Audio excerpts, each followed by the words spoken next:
তো বন্ধুরা দেখেন এই ভিডিওটা আমি যতবার দেখেছি ততবার হাসতে হাসতে আমার পেট ফেটে গেছে। তো দেখেন আপনারা যদি এই ভিডিওটা দেখে যদি ভালো লাগে থাকে তো লাইক কমেন্ট শেয়ার করবেন। দেখেন ভিডিওটা কিরকম আমার সাথেই লাগবে। আমি কি করবো কও? আমি শখ করে কালকে কলেজে গেছি, কলেজে যায় তো প্রিন্সিপাল আমার দিকে তাকে আছে, কলেজের গিয়ে ঢুকতে কি না ঢুকতেই তাকে আছে। আমার স্ত্রী আমার দিকে তাকে আছে, কি চোখ তাকে থাকবে লেখো? আমি কি ওই প্রিন্সিপালের বাগান মই দিছি লেখো? মই দিলে তো তাকে থাকবে নাকি?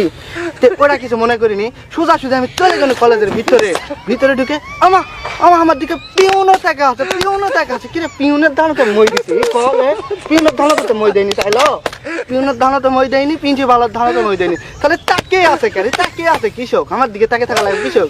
যাই হোক ভিতরে গেছি কলেজের ভিতরে যায় তিনটা ছুরি আমার দিকে হা করে তাকে আছে, হা করে তাকে আছে।